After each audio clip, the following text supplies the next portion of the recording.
네, 안녕하십니까 여러분. 이글스 에브리데이입니다. 영상 시청하시기에 앞서서 구독과 좋아요 한 번씩 부탁드립니다.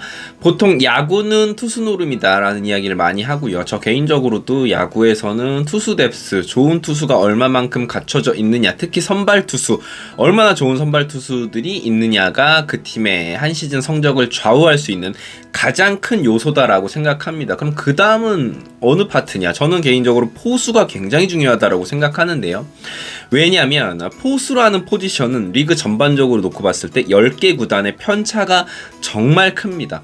좋은 포수들이 있는 반면에 정말 조금 함량 미달의 포수들이 있어요. 그거는 포수라는 포지션을 어릴 적부터 연습하는 포지션 자체가 수가 적기 때문에 그 중에 좋은 선수가 있으면 그 팀은 상위권으로 도약할 수밖에 없고, 포수 포지션이 약하다면 팀 성적이 나오기가 힘들고, 이제 그런 것이 모두가 다 알고 있는 사실이실 텐데, 두산 베어스가 계속해서 왕조를 구축하고 잘할 수 있었던 건 양의지 선수가 있었기 때문이고, NC 다이노스가 우승을 할 수 있었던 것도 양의지라는 리그 최고의 포수가 있었기 때문이다라고 저는 생각을 합니다. 강민호 선수가 있었던 팀들이 늘 좋은 퍼포먼스를 보여줬던 것도 같은 맥락이라고 보고요. 그렇다면 한화 이글스의 포수 수치는, 능력은 어떤지 한번 살펴보도록 하겠습니다. 우선은 최재훈 선수 이야기를 해봐야겠죠. 최재훈 선수는 이제 2024 시즌에 35세 시즌을 맞이하게 됩니다. 이제 연차가 많이 쌓이기도 했지만 최근에 KBO 리그의 선수들, 포수 포지션도 마찬가지고 나이가 조금 있어도, 연차가 좀 쌓여 있어도 좋은 퍼포먼스를 보여주는 선수는 좀 꾸준히 나가는 경향이 있어요. 그러니까 에이징 커브가 조금 예전에 비해서는 늦게 오는 상황이기 때문에 35세 시즌에 최재훈 선수가 조금은 걱정이 되지만 예전처럼 막 이제 큰일 났는데 이런 정도는 아니다라고 저는 생각을 합니다. 지난 시즌 타율은 2할 4푼 8리였는데 출루율이 무려 3할 9푼 1이었습니다. 리그 정상급 출루율을 지난 시즌에도 기록을 했고요. 장타율은 0.294. 솔직히 말씀드려서 최재훈 선수에게 이제 더 이상 장타를 기대할 수는 없다라고 생각을 해요. 엄청난 진짜 출루율이죠. 타율 대비 출루율이 1할만 높아도 굉장히 좋은 정도라고 이야기를 하는데, 1할 5푼이 높아버리니까 이 선수가 얼마나 공을 잘 보는지, 공을 잘 기다리고 상대 투구수를 늘리는 선수인지를 알 수가 있고, 어제도 제가 말씀을 드렸지만 최재훈 선수는 삼진 비율도 적은 선수예요. 그러니까 뭐냐면 볼넷은 많이였는데 삼진은 별로 안 당한다. 상대 투수는 어떻겠습니까? 환장하죠. 근데 문제는 뭐냐면 한화 이글스가 2022 시즌에는 막 최재훈 선수가 2번 타자를 하기도 했고, 지난 시즌에도 여의치가 않았기 때문에 외국인 선수도 망했고 좋은 선수가 없었기 때문에 최재훈 선수가 막 5번으로 나오는 경우도 있었고 6번으로 나오는 경우도 있었어요. 그러다 보니까 상대팀 입장에서는 최재훈을 볼넷으로 내보내도 큰 부담이 없었습니다. 근데 다가오는 시즌에는 이제 안치홍 선수도 들어왔고 젊은 선수들이 성장을 이루고 있기 때문에 최재훈 선수가 한 7번, 8번, 9번에 나와주면서 그런 볼넷을 많이 얻어내는 모습을 보여주면 한화 이글스 입장에서는 엄청난 시너지가 날 거다라고 생각을 합니다. 거기에다가 안치홍 선수까지 왔잖아요. 안치홍 선수 역시나 출루율이 굉장히 좋은 선수이기 때문에 9명의 타자 중에 이런 선수가 한 2명 정도 포진해 있다면 상대 투수, 특히 선발 투수 입장에선 이 선수들 상대로 투구수가 점점 늘어나기도 하고, 1루 베이스에 계속해서 많은 선수들이 나갈 수 있는 상황, 거기에다가 이제 타점을 먹어줄 수 있는 선수인 노시환 선수랑 최은성 선수가 있기 때문에 거기에 페라자에게 기대하는 부분도 그런 것이고요. 그런 상황에서 최재훈 선수의 존재감은 예년에 비해서 더 부각이 될 수 있다라고 저는 생각을 합니다. 수비력 한번 살펴보도록 하겠습니다. 최재훈의 수비 능력, 700이닝을 이상 소화한 포수 중에서 도루 저지율은 당당히 2위입니다. 33%고요. 1위는 뭐 말할 것도 없습니다. 양의지 선수고요. 거기에 이어서 최재훈 선수가 리그 전체 2위를 차지했습니다. 포수 수비력 지표인 WAA에서도 리그 전체 3위를 기록할 정도로 수비력은 여전히 리그 탑급의 선수다라고 보시면 될 것 같습니다. WRC 플러스 공격 수치는 104.7이었는데 이는 10개 구단 전체 포수 중에 리그 6위예요.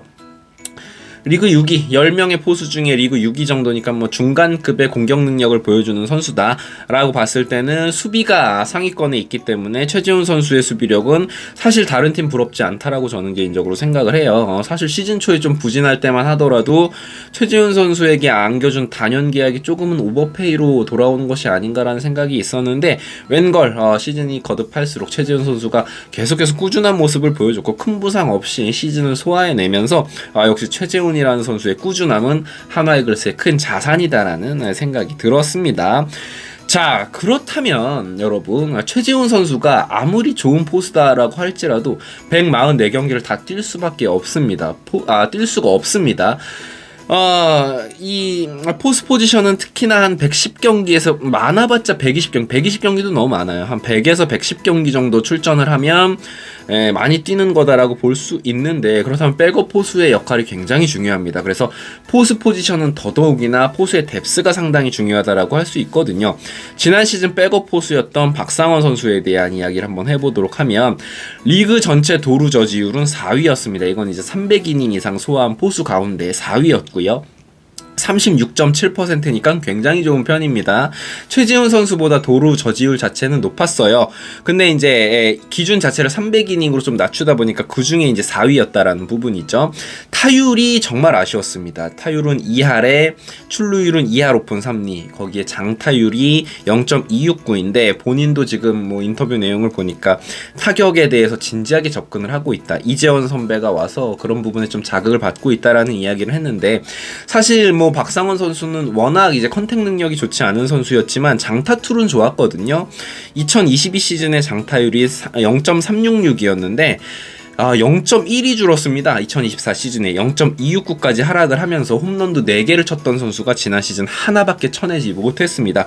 컨택 능력이 너무 떨어지는 와중에 파워툴까지 조금 말을 듣지 않는 모습이었어요. 사실은 저는 문제는 이 부분이었다라고 생각해요. 박상원 선수는 1군 붙박이 백업 포수라는 타이틀이 너무 빨리 쉽게 본인에게 다가왔어요. 그러다 보니까 자기가 조금 못하더라도 사실 자기를 대체할 백업 포수가 없는 상황이기 때문에 이런 모습이 나왔다라고 생각하는데, 지금은 이제 팀에서 이재원 선수를 영입하기도 했고, 허인서라든지 장규현이라든지 이런 어린 선수들이 제대를 앞두고 있기 때문에, 장규현 선수는 제대를 했고요. 이런 대체 자원들이 팀의 어떤 자의적으로 혹은 타의적으로 만들어지고 있는 상황이기 때문에 박상원 선수로서는 상당한 위기감을 느낄 수밖에 없다라고 생각합니다.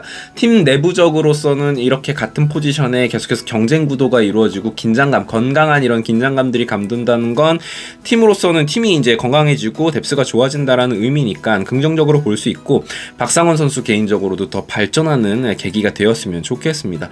자, 그리고 이재원 선수에 대한 이야기를 해야 될 것 같은데요. 사실 이재원 선수의 최근 몇 년간의 기록은 나열할 가치가 없습니다. 그냥 최악이다라고 보시면 될 것 같아요. 그런데 왜 영입을 했느냐? 이 선수의 통산 성적이죠.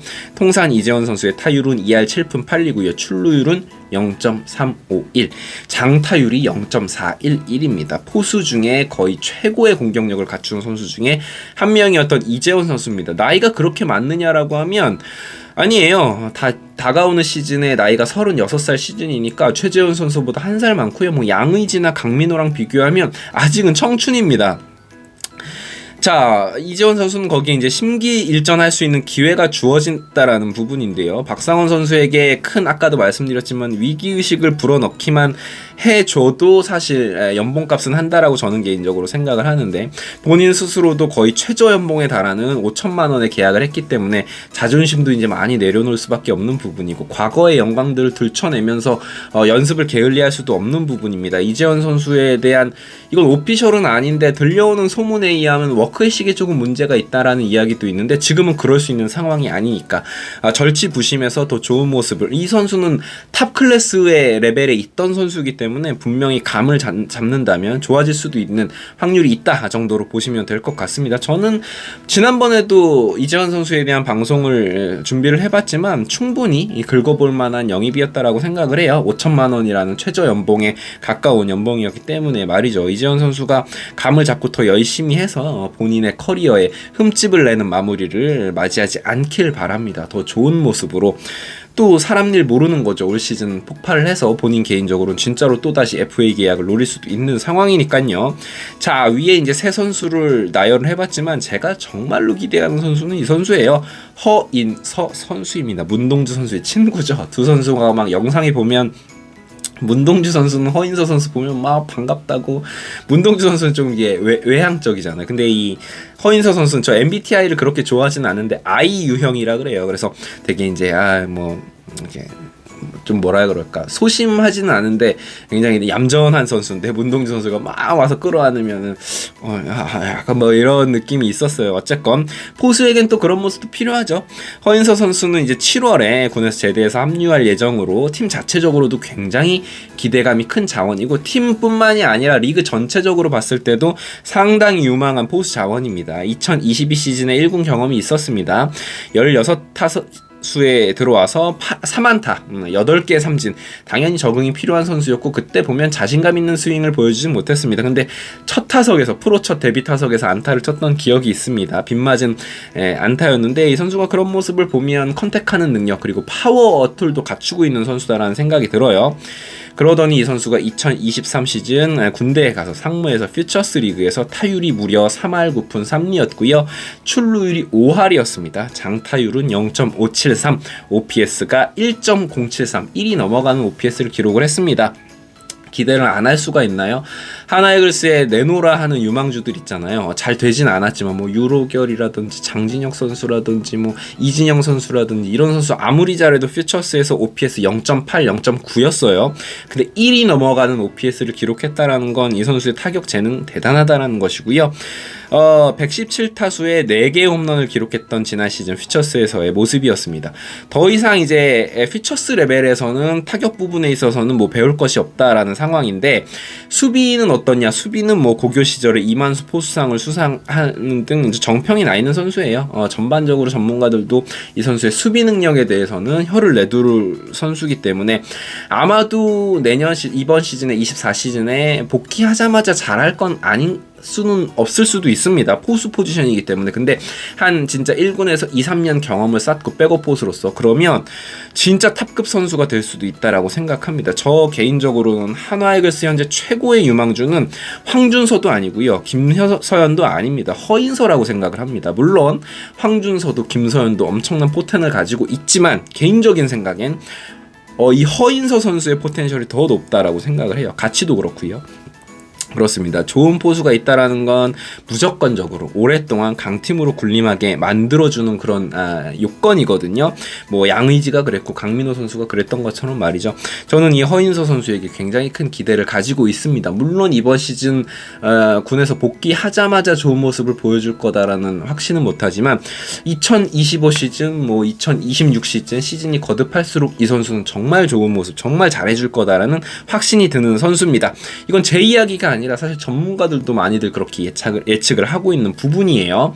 자, 여러분들 이제 보셔서 아시겠지만 지금 포수 포지션은 신구조화가 나름 제대로 이루어지고 있는 부분입니다. 이재원 선수라는 베테랑을 영입함으로써 뎁스를 조금 갖추기도 했고요. 상당히 기대감이 드는 부분인데, 한화이글스의 앞으로의 나날들을 이 포수 포지션이 어떻게 발전해 나가는지 보시는 것도 굉장히 흥미로운 부분일 거다라고 생각을 합니다. 지금까지 이글스 에브리데이였고요. 구독과 좋아요 한 번씩 부탁드릴게요. 감사합니다.